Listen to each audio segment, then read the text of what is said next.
अस्सलाम वालेकुम व्यूअर्स, मैं हूँ Sitara Nayab and welcome to my channel mother's guide. जैसे कि आप जानते हैं कि हम इसमें डिफरेंट प्लेलिस्ट पे काम कर रहे हैं और इसके जरिए आपकी हेल्प कर रहे हैं। तो आजकल जिस प्लेलिस्ट पे हम काम कर रहे हैं वो है प्रॉब्लम्स आफ्टर डिलीवरी। इसको हम स्टेप बाय स्टेप लेके चल रहे हैं कि डिलीवरी के बाद क्या क्या होता है और क्या क्या प्रॉब्लम्स आपको फेस करनी पड़ती हैं। आज की वीडियो भी बहुत अहम है, इसको अपने स्किप नहीं करना, इसको फुल देखना है क्योंकि ये आपकी पर्सनल केयर के मुतालिक है। तो let's start our video about hygiene after delivery, यानी कि बच्चा होने के बाद सफाई सुथराई या अपनी पर्सनल केयर के बारे में। तो आमतौर पे होता ये है कि जब आपका बच्चा होता है तो आपके लिए सब कुछ नया होता है, तो इसलिए आप अपनी तरफ ध्यान देना बंद कर देती हैं क्योंकि आप समझती हैं प्रेगनेंसी ओवर हो गई है तो अब हमें अपना ख्याल रखने की जरूरत नहीं है। लेकिन ऐसा बिल्कुल भी नहीं होता, आपको अपनी केयर की बहुत ज्यादा जरूरत होती है। इसलिए भी कि आपने एक पूरा प्रोसेस सहा होता है और दूसरा इसलिए भी कि अगर आप ठीक होंगी तो आप अपने बच्चे की ठीक से टेक केयर कर पाएंगी।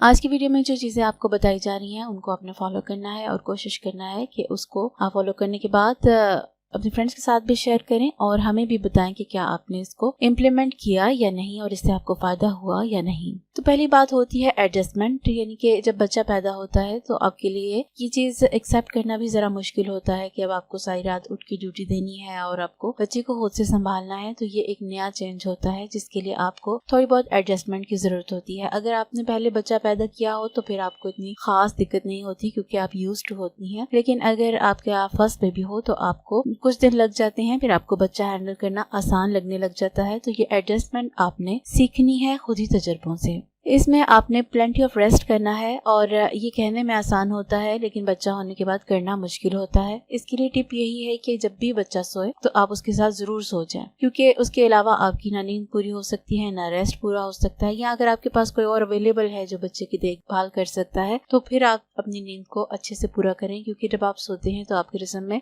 रिकवरी स्टार्ट हो जाती है और आपका जिस्म में जो डेवलपमेंट हो रही होती है वो तेज हो जाती है और जो टिश्यूज वगैरह ब्रेक हुए होते हैं उनकी भी मुरम्मत होना स्टार्ट हो जाती है। सीक हेल्प, यानी कि आप अपने फैमिली मेंबर्स की मदद लें क्योंकि ये टाइम ऐसा है कि आप सब कुछ खुद से नहीं कर सकती, आपको किसी न किसी की मदद की जरूरत होती है। आमतौर पे औरतें इस टाइम के लिए पहले से ही अपने फैमिली मेंबर्स को तैयार रखती हैं जो उनके पास आके रहे और उनके साथ टाइम स्पेंड करे। और अगर आप अपनी मदर की तरफ हैं तो भी आप झिझके मत, आपको जिस काम की हेल्प की जरूरत है आप उसको जरूर लें। इसके बाद आपने हेल्दी फूड खानी है, इसलिए क्योंकि अब आपने बच्चे को दूध भी पिलाना है और अपने जो जख्म है उनको हील करना है। अगर आपकी एपिसियोटोमी हुई है या आपका जिसको छोटा ऑपरेशन कहते हैं वो हुआ है या बड़ा हुआ है, दोनों सूरत में आपको रिकवरी की जरूरत होती है और उसके लिए अच्छी ग़िज़ा की जरूरत होती है। इसलिए ये कॉन्सेप्ट बिल्कुल गलत है कि अब प्रेगनेंसी ओवर हो गई है तो अब हमें उस तरह से नहीं खाना पीना चाहिए जैसे हम पहले खाते थे। तो याद रखिए जब तक आप अपने बच्चे को दूध पिलाती हैं तब तक आपको अच्छी ग़िज़ा की बहुत ज्यादा जरूरत होती है, बल्कि इसके साथ साथ आपको फूड सप्लीमेंट्स की भी जरूरत होती है। एक्सरसाइज, यानी कि अगर तो आपकी डिलीवरी नॉर्मल हुई है या आपकी का छोटा ऑपरेशन हुआ है तो आप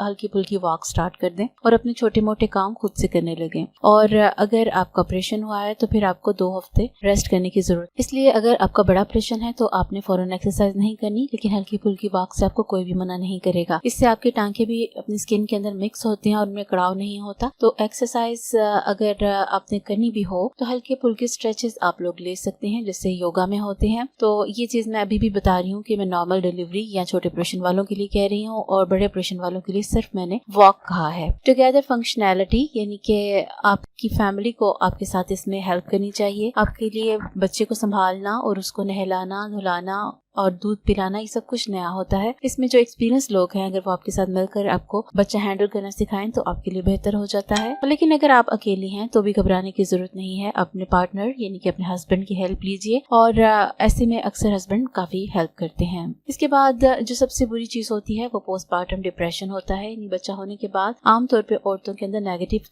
थॉट्स आना शुरू हो जाती हैं जिसमें जिंदगी से उकताहट का एहसास होता है और अपनी जात आपको यूजलेस लगती है और इसके अलावा आपको बच्चे से कुछ उलझन होने लगती है और आपको बच्चे से इवन कई स्टेजेस पे नफरत का एहसास होने लगता है या आप उसको मारने की कोशिश करना शुरू होती है। ये केसेस होते हैं कि किस हद तक आप डिप्रेशन में गई हैं। हर औरत नहीं जाती लेकिन 70 to 80% औरतें डिप्रेशन में आती जरूर हैं क्योंकि एक तरफ बच्चे की वजह से आपकी नींद पूरी नहीं हो रही होती और आपके जो हेल्थ की जो प्रॉब्लम्स होती हैं उसकी वजह से आपके अंदर नेगेटिव फीलिंग्स तेजी से आने लग जाती हैं और इसके जिम्मेदार हार्मोन्स होते हैं। जब ऐसा हो तो आप कोशिश करें कि आप सिर्फ पॉजिटिव बातें सोचें और अच्छा सोचें। डिस्चार्ज यानी कि जो आपकी सेलुलर डेब्रिस और फीसिस वगैरह निकल रहे होते हैं छीले की सूरत में या ब्लीडिंग की सूरत में, तो उसके लिए आप लोगों ने अपनी वो तमाम केयर्स करनी है जो मैं आपको पिछली वीडियोस में बता चुकी हूँ और उसके बारे में आपको कंप्लीट मैंने गाइड कर दिया है। इसके बाद आपका जो पेल्विक फ्लोर है उसमें चेंजेस आते हैं, यानी कि अगर तो आपका छोटा ऑपरेशन हुआ है तो वहाँ पे सीजर कट होता है तो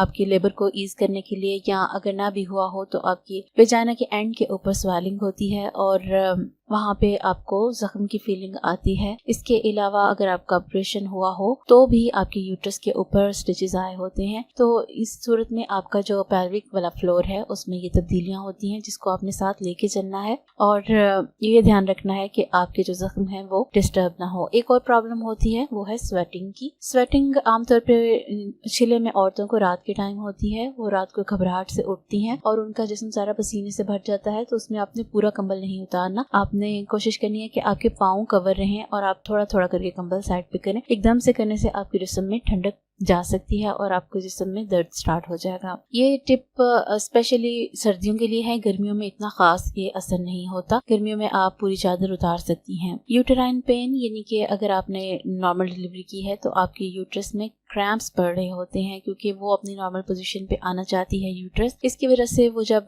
क्रैम्प उसमें उठते हैं तो आपको पेन होती है, तो ये भी एक आपको चीज फेस करनी पड़ती है इसमें। फिर ब्रेस्ट एनगॉर्जमेंट यानी कि एनगॉर्जमेंट कहते हैं किसी भी लिक्विड ब्लड या किसी चीज की वजह से किसी पार्ट ऑफ बॉडी का फूलना। तो जो ब्रेस्ट है आपकी वो दूध का उतरने की वजह से फूलती है और उसमें एक आपको वाज़ेह सख्ती महसूस होती है जिससे आपको दर्द का एहसास होता है। तो इसके लिए आप गर्म कपड़े से उसकी टकोर कर सकती हैं या आप ठंडे पैक भी लगा सकती हैं, जो आप आसानी से बेयर कर सकती हैं वो करें। इस तरह करने से आपकी जो स्वेलिंग वाला सीन है वो जल्दी ठीक हो जाता है। और अगर आपके निपल्स वगैरह के ऊपर क्रैक्स आए हों तो आप उसके लिए ऑइंटमेंट लगा सकती हैं डॉक्टर से लेकर।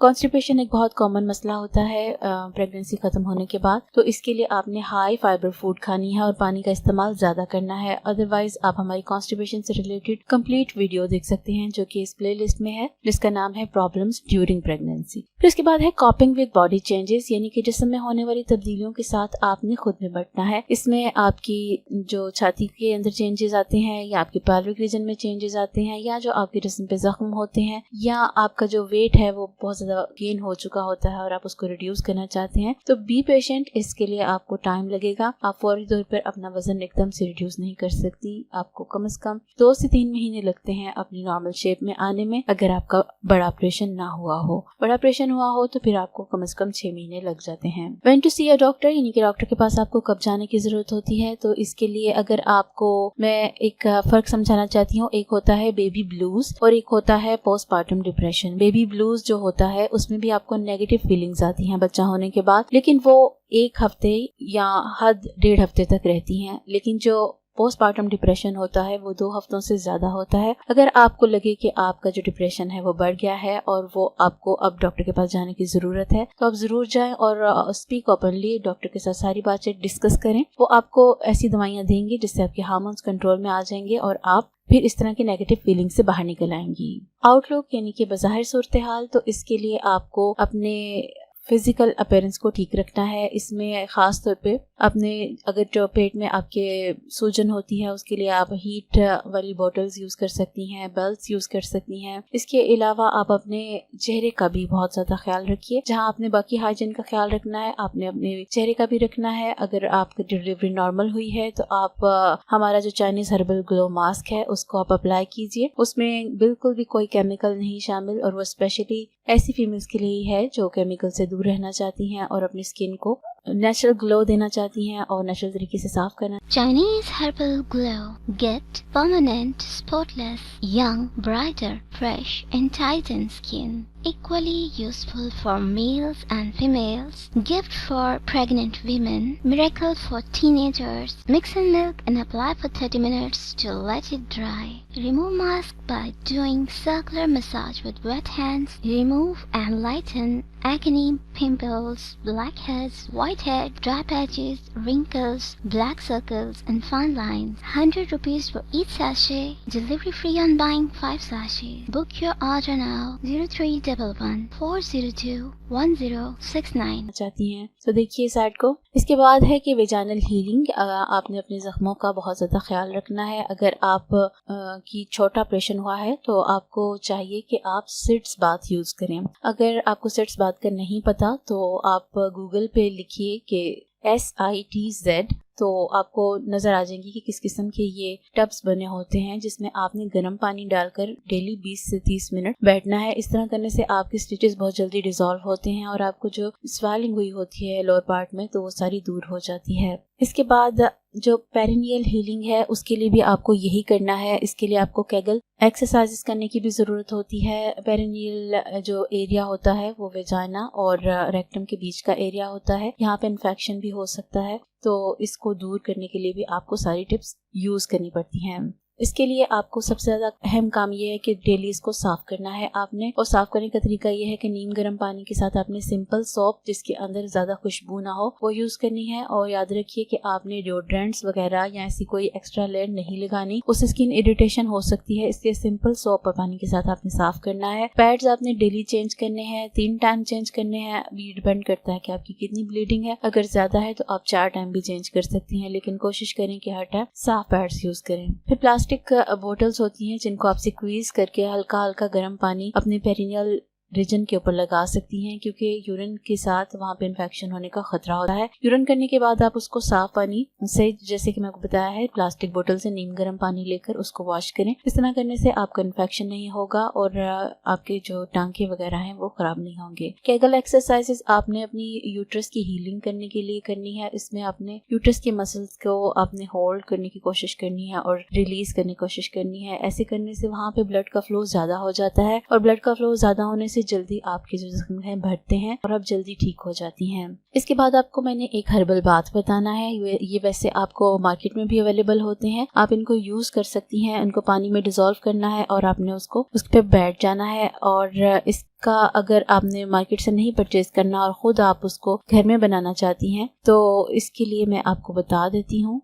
कि आपने क्या करना है। कुछ डिफरेंट किस्म की जो चीज़ें हैं मार्केट में अवेलेबल होती हैं, जो हर्बल प्रोडक्ट्स बेचते हैं, उनके पास कैलेंडुला फ्लावर्स होते हैं, कैमोमाइल लेना है आपने, चिकवीड लेना है और प्लैंटेन लीव्स लेने हैं। ये सब नेचुरल चीजें हैं। इनको लेकर आपने पानी में 20 से 30 मिनट तक बॉईल करना है। ये कहवे की सूरत बन जाएंगी या चाय की तरह। इसमें आपने आधा कप सी सॉल्ट डालना है और कुछ बैग्स होते हैं जिन्हें कहते हैं चीज क्लॉथ बैग्स। अगर आपको उसका नहीं पता तो मैं आपको एग्जांपल देती हूँ। जैसे अगर आपने टी बैग्स देखे हों तो उनका जो मटेरियल जिस कपड़े का बना होता है उस तरह के आपको बैग्स मार्केट में मिलते हैं। उसके अंदर आपने गार्लिक क्रश करके डालना है। उससे ये होगा कि वो उसका जो पानी है वो स्टेन होकर कहवे में शामिल हो जाएगा। उसको आपने नहाने वाले पानी में इस सारी चीजों को डालना है और उससे नहाना है। इससे आपके जिस्म के वर्म दूर होते हैं और आपका जिस्म साफ भी अच्छा होता है और ये आपके लिए बहुत ज्यादा हेल्पफुल होता है। तो इस हर्बल बाथ के अलावा